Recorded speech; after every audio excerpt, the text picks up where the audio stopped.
We live in an attention economy. We trade our energy and attention for an endless stream of information and entertainment supported by ads. Attention spans are shorter, headlines are bolder, and everything has become entertainment. Our days are fragmented into a million pieces by an incessant stream of notifications, all clamoring for our attention. It's no wonder we've lost our ability to focus. Throughout history, we've gone from orators and bards to the invention of the printing press, and then from the written word to radio and television. And somehow we ended up here, in the shallows of the internet.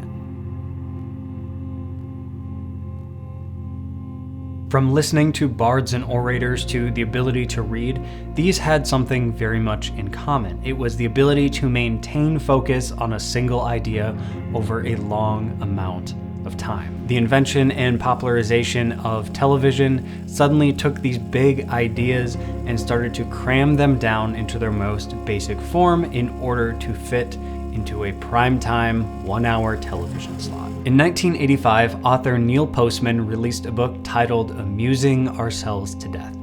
He argued that our culture was trivializing public life, news, religion, politics, business, education, by turning it into entertainment. He warned that we would be so inundated with irrelevant information that we would not only lose sight of what was important, but that we would cease to care as long as we were entertained. It is not that television is entertaining, but that it has made entertainment itself the natural format for the representation of all experience.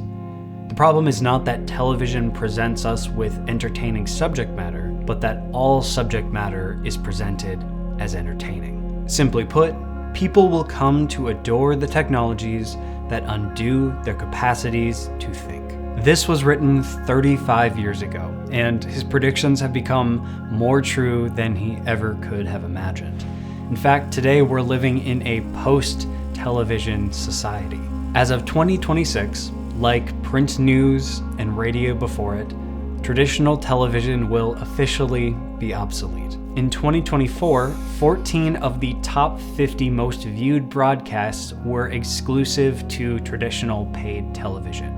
As of 2026, that number will be 0. Every single top viewed event will be available from a standalone streaming service. And all of this is possible because we have landed here, in the shallows of the internet. If I could use one word to describe my experience of using the internet, it would be chaos.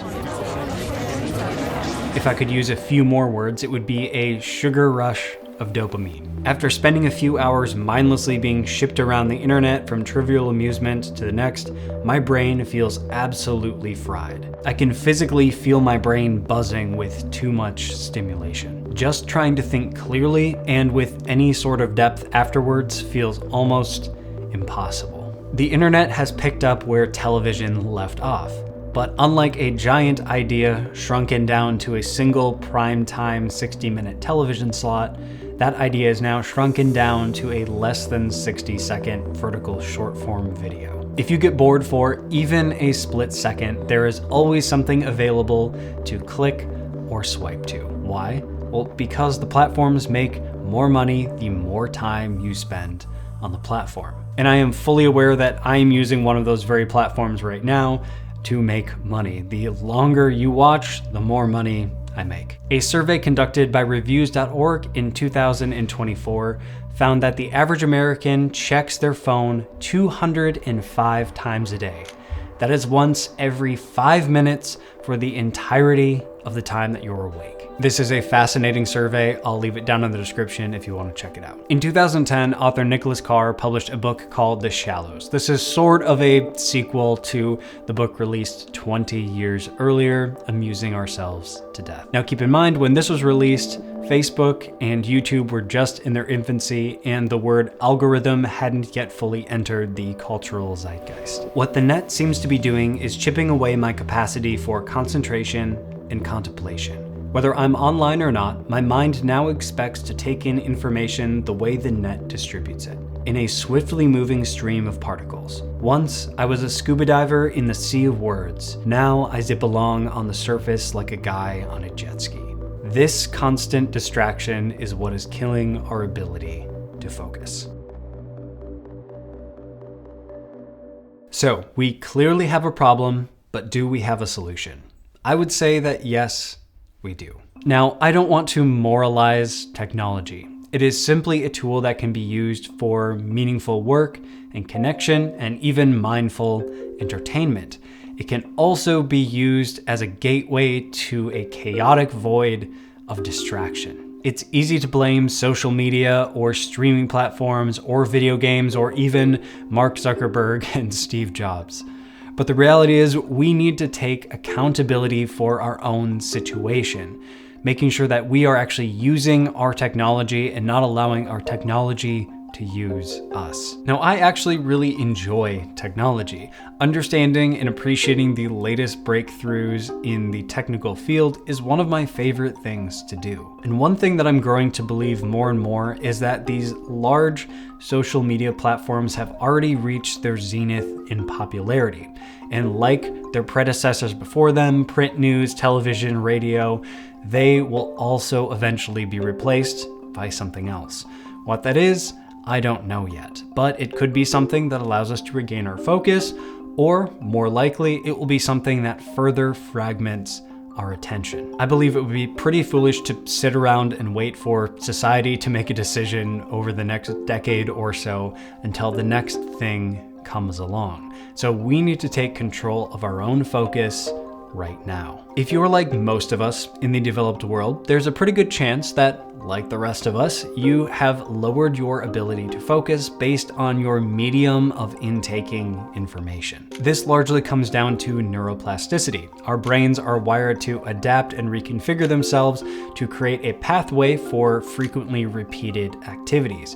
The more and more we repeat this, particularly when it's an activity that releases dopamine, this pathway becomes a highway. Research has shown that our internet use can produce acute and sustained changes in our cognitive function over time. The beautiful thing about neuroplasticity is that our brains can be rewired to focus. But like a muscle, this ability needs to be intentionally trained. It will not happen on its own. The number one thing you need to do to begin to regain your ability to focus, and you know it as well as I do, is get in control of your use of your phone. And don't try to do this just with willpower alone.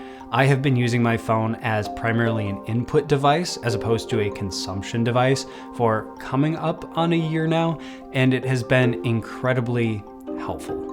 I have a couple videos about how I set that up, as well as another one about how I approach my interactions with technology.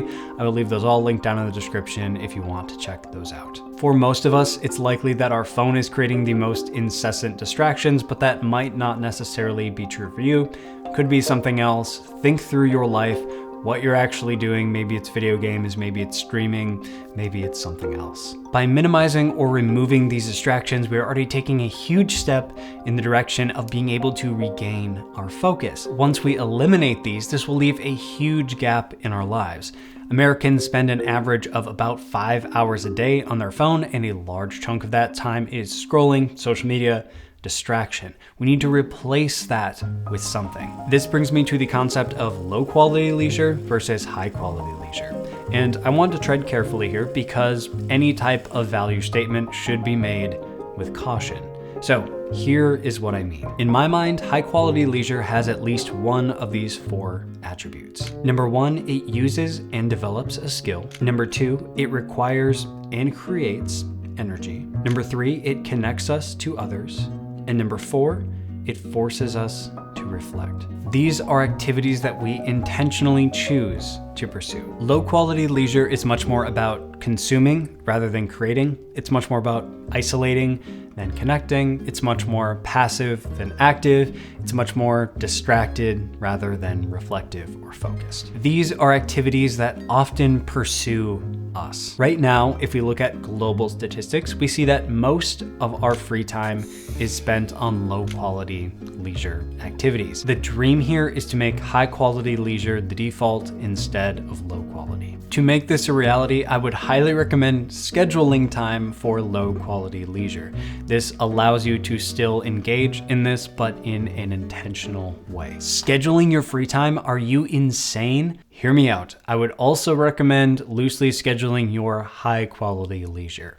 Here's why. Research on habit forming has shown that we are 2 to 3 times more likely to actually do an activity when we make specific plans to do it. And scheduling your time is a concrete way to make those plans. Now, why are we talking about leisure? Well, some of these high quality leisure activities can actually help you regain your ability to focus. For example, I think one of the best ways to retrain your brain to focus is to read books out loud. This requires 100% of your attention. Lose focus for just a second and you will lose your train of thought and your place on the page. Another wonderful remedy is to spend some voluntary time in solitude. In his 2019 book, Digital Minimalism, Cal Newport argues that we are in a state he calls solitude deprivation. This is a state in which you spend close to 0 time alone with your own thoughts and free from input from other minds. This is not just an internet problem or a social media problem though. In the late 17th century, Blaise Pascal famously wrote, "All of humanity's problems stem from man's inability to sit quietly in a room alone."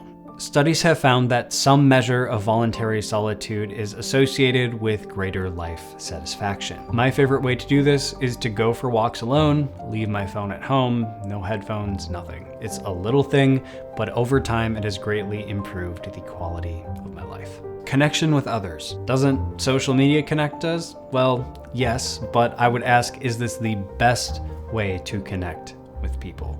Chances are, it's not. A deeply engaging face-to-face chat is one of the most mentally stimulating activities I can think of. I'm a pretty deeply introverted person, but one of these chats will leave me energized rather than the drain on my energy that I'm used to from shallow social interactions. And if someone is far away, a video call or a good old-fashioned phone call is a much deeper level of connection than anything we could find on social media. Choose longer form media that takes intentional focus. This includes books, but it can also include TV shows and movies with some caveats. First caveat is that you're watching it without your phone, and the second caveat is that it's not something super light and fluffy. At this point, Netflix is producing a lot of its original content to be consumed while scrolling. And when you're watching it without scrolling, it's almost ridiculous how simple these shows and movies can be. This is one of my favorite reasons to go to a movie theater, and not just necessarily your local theater down the road. Whenever we go to see something that has some real gravitas, we make the pilgrimage to an art house cinema that will actually kick you out if you talk or text. If you work with your brain, you need to rest with your hands. This one's very personal for me right now. As I've been exploring how to rest, this has been immensely helpful for me. I've realized that at the end of my day, I am totally brain drained. It's the end of my day right now, the sun's setting, my brain is shot. And by default, I just want to go to those low value leisure activities. But if I can push myself over the hump to actually begin to do something with my hands, I notice that by the end of the night, I finish the night feeling satisfied and without that level of exhaustion that I finished my workday with. And as a matter of fact, I often feel less drained than I would if I'd just become a human vegetable on the couch. So, to sum it up, make intentional use of your phone and social media. If you haven't done something about this, do it now. This is your call to action. The next thing is replace that with some high quality leisure, things that are actually value adding, things that help contribute to your focus. And slowly, over time, your focus will come back and potentially be better than it has ever been. I want to leave you with a quote. This is from A Brave New World by Aldous Huxley. One of the main ideas of the book is to never allow people to get bored, to just overwhelm them with pleasure of all kinds. Because if they get bored, they start to think, and if they start to think, they want something else, something real. But I don't want comfort. I want God. I want poetry, I want real danger, I want freedom, I want goodness, I want sin. In fact, said Mustafa Mond, You're claiming the right to be unhappy. All right then, said Savage defiantly. I am claiming the right to be unhappy. Not to mention the right to grow old and ugly and impotent, the right to have syphilis and cancer, the right to have too little to eat, the right to be lousy, the right to live in constant apprehension of what might happen tomorrow, the right to catch typhoid, the right to be tortured by unspeakable pains of every kind. There was a long silence. I claim them all, said Savage at last. Mustafa Mond shrugged his shoulders. You're welcome, he said.